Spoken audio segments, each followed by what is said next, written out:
It's time for the Wendy Williams Show. Today, supermodel turned Top Chef host Padma Lakshmi. Will you see what viewers voted for her to do? Plus, the Choose Carla Hall, a spicy twist on America's favorite food. And you won't believe which Atlanta housewife put the show in the middle of the season. Now, here's Wendy.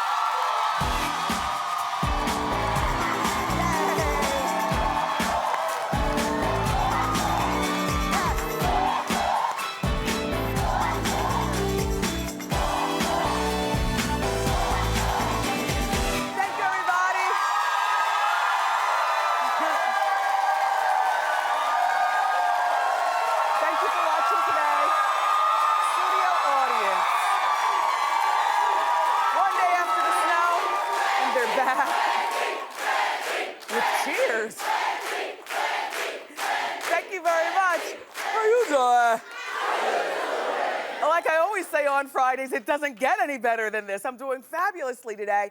We're gonna have a wonderful show planned for you, and Nene Leaks is causing a lot of controversy. Again.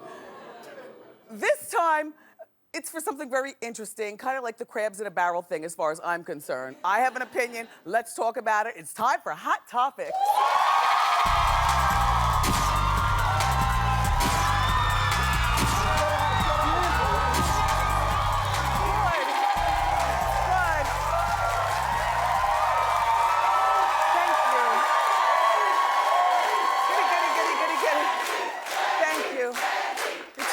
Have a seat. I'm so glad you guys showed up. Have a seat. Come on, studio audience. I'm so glad you showed up. You know, the nor'easter with all the snow, and yesterday, you know, we only had a partial audience between the snow and Sandy. And today, Friday, we're back. Full capacity. Thank you. Thank you. Thank you. So, all month long, we've been telling you that your vote counts here at Wendy. So starting Monday, we're really excited to kick off our first ever singing competition. It's called, I know.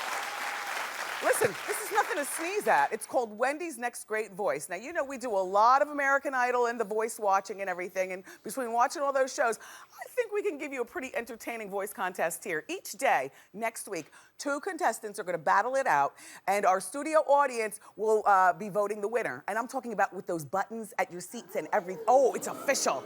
It's official. Then, our top 2 singers are gonna battle it out to compete. We're gonna do it like The Voice, right? One song and then they go, just like The Voice. Yup. And they're gonna battle it out. Are we gonna get that boxing ring? Maybe? Yes. We'll see how much it is. We're on a budget here. Anyway, so then our top 2 singers are gonna compete for the grand prize, and the grand prize is a demo record deal with super music producer Lady Gaga's right-hand man, Vincent Herbert. I know. And you never know what happens with a demo deal. One day you're cutting a demo, next day it's being played by Elvis Duran. You know what I mean? You never know. It's going to be so good, so you don't want to miss it. Even if you can't sing, I know you can judge. Okay, so there's big Atlanta Housewives news. According to our friends at MediaTakeout.com, Kim Zolciak quit the show in the middle of the season that we're watching right now. Okay, in the particular episode where she quit, you know, Kim is very pregnant with her second son by her husband, Croy. And Kim was at an event, pregnant, her and her baby bump. And at the event, 2 of the Atlanta housewives got physical with each other, and the altercation spilled near Kim and got real close to her baby bump. And Kim was upset because she could have been injured. So she reportedly jumped on the phone and called Bravo executive, our friend to the show, Andy Cohen, and said she could no longer work around this foolishness while she's pregnant. And insiders say that Kim, in the middle of the season, was replaced with Portia Stewart, which is probably why we didn't get a chance to see much of Portia at all in that first episode that we all saw last week, because she hadn't been cast at that particular point. Isn't that something? So Kim is off the show. Good for her, you know, protecting her baby. But you know what, Kim? That first episode, you and I never talked about this, audience, and even on Facebook, I don't think we ever had this conversation. I like Kim Zolciak. Let me just preface by saying that. You know, I'm happy for her. She went from being, you know, a home wrecker to being, to turning it around and being a decent woman, you know. She's got her 2 girls, she's got her husband, and the whole, I mean, just kind of all worked out for her. So good for her. But with that said, I hated the way Kim acted at Candy's house on that first episode. There were smacks of racism, and I know you're not a racist, but you know, if your assistant slash friend, Sweetie, who happens to be black, she's supposed to be your go-to person on what not to say so as not to be mistaken for a racist, Kim. And also, use a hater, as the kids say. Use a hater. Okay, so this is what happens. So Candy, here in the middle, bought or rented or whatever it is, a very big house, a house that comes with an attachment house, you know, big soaring ceilings, beautiful staircase, a gated community. So one of the gates didn't work. Kim shows up in her Range Rover with her, her assistant Sweetie down here. And so Kim says, oh, only one gate works? Welcome to the ghetto. Okay, so all right, fine. We all use the ghetto word here and there, but she would not stop. She gets into Candy's house, she criticizes the paint and the ceilings, and that, you know, Candy's house didn't come fully furnished, so Candy has to furnish it. She walked down the stairwell, she said, you are gonna paint this black, this would look so much better in black. Like, you are a hater. And there were a few racist comments, like I said, Kim, so you do need to sit down on the sideline just for a moment and then come back and we'll all hug it out. But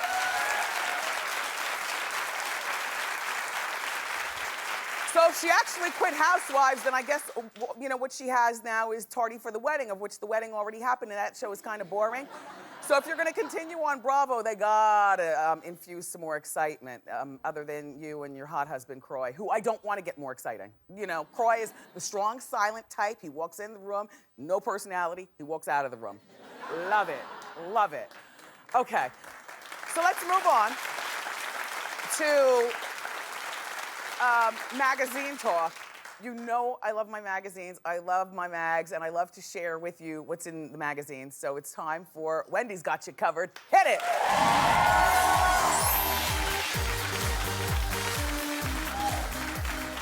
Okay. We all know Nene Leaks is rich, very rich. She's so rich that she's bathing in a tub of diamonds on the cover of December's issue of Ebony magazine.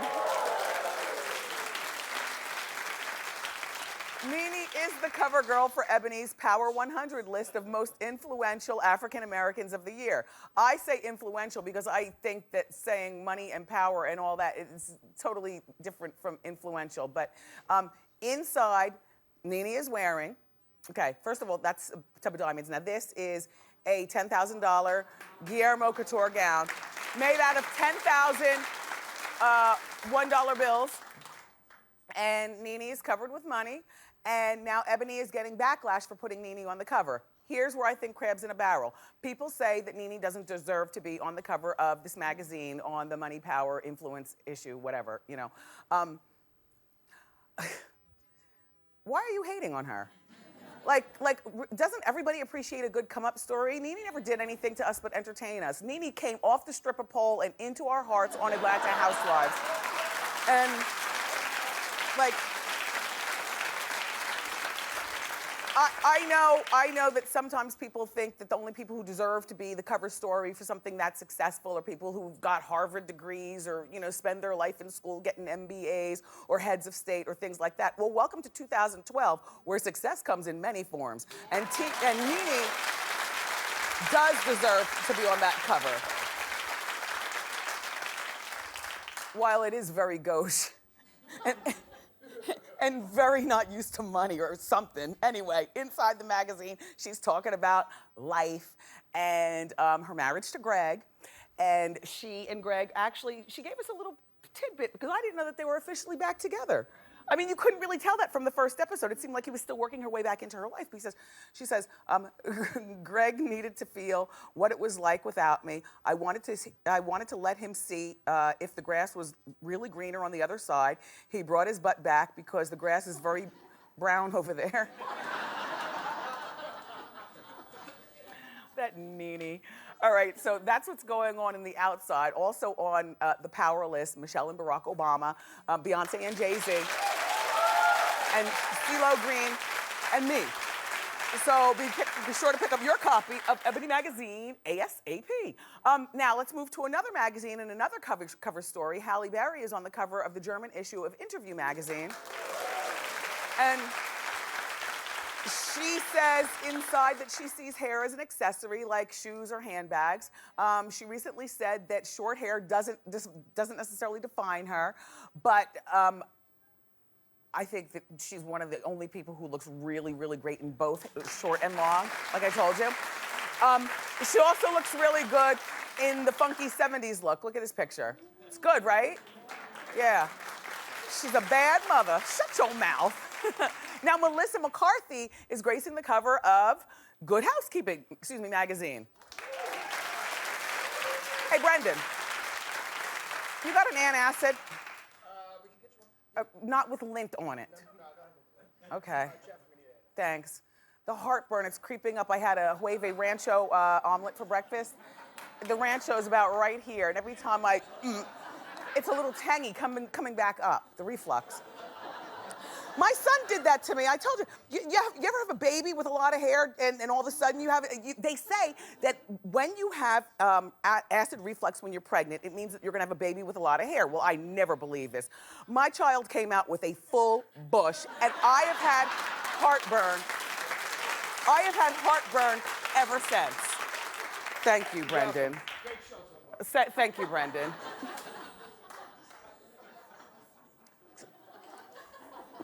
So Melissa McCarthy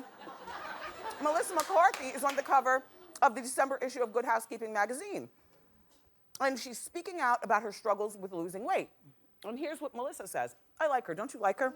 Mm-hmm. She says, sometimes I wish I were just magically a size 6 and I never had to give a thought to my weight. But I'm weirdly healthy, so I don't beat myself up about it. It wouldn't help. That's what she says. And listen, she's planning on launching a clothing line. I think we talked about this already on Hot Topics, for plus size women. She complains that there are not a lot of options for plus size women. And by the way, this is not just another celebrity with a clothing line. I think this one's going to be a big hit because before she was acting, she was studying clothing design, like she was in the fashion industry in school and stuff. So she kind of knows what she's talking about. She says, I'm a plus size, and the things out there are made for either a 16-year-old hooker or an 89-year-old grandmother of the bride. And they're made from the materials that are used for hair cutting capes. And if you are any type of woman of a particular size, then you know she's pretty much spot on. So good luck, Melissa McCarthy. We look forward to seeing what you have to offer. And that's Wendy's Got You Covered. So, you know Mary Murphy, the really loud, sassy one? She's a judge on So You Think You Can Dance. She's been to our show before.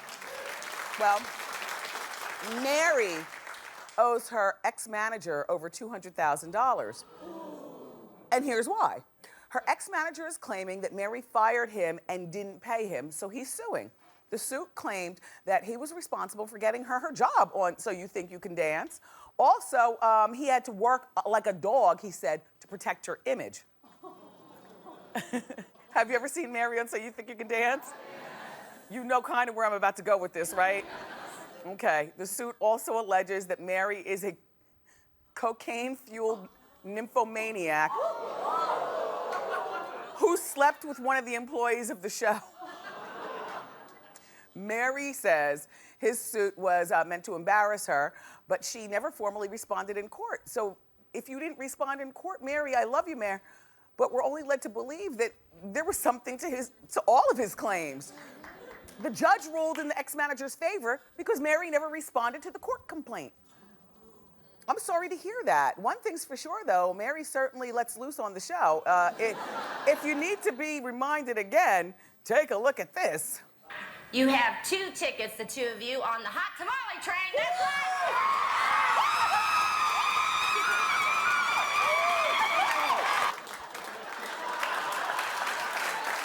One more time. Do it again.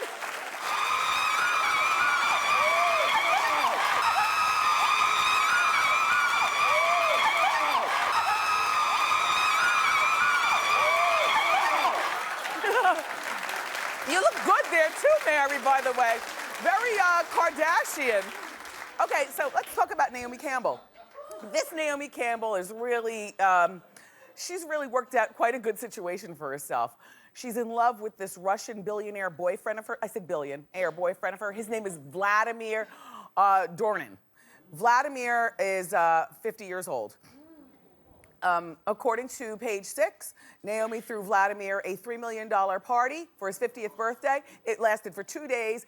Yesterday was the last day, and Wednesday was the first day of this week. Naomi chartered 10 planes to fly the guests to the party in India.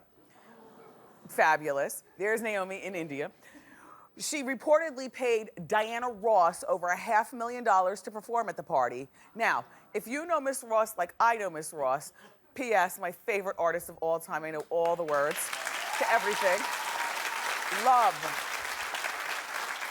Then you know that it's not that Miss Ross doesn't want to come out of the house, it's that she doesn't come out of the house to do a whole lot because she just doesn't feel like it. And so for her to be partying, in India with the $500,000 is a big deal, Naomi, because the only time we hear about her leaving the house is when she goes grocery shopping in a similar outfit to what I like to wear to the grocery store. Leggings, a sweat jacket, and good big hair, and no makeup. And no sunglasses either. I can't see when I wear sunglasses inside. Can you? Can you see when you wear sunglasses inside? I don't understand how people do that. Anyway, Naomi and Vlad have been together ever since 2008, and they really do make a smart, sexy-looking couple. But the part that I just can't understand is that Vlad is still married to his wife of 25 years. Well, maybe it's she, and look, they're one big happy family. There's the wife, there's Vlad, there's Vlad's teenage daughter, there's Naomi, and there's the future mother-in-law, Mrs. Campbell. Naomi's mom, Valerie. I mean, maybe it's just cheaper to keep the wife around instead of paying her for part of the divorce. And they all work it. That's the new normal for a lot of families. Congratulations, Naomi.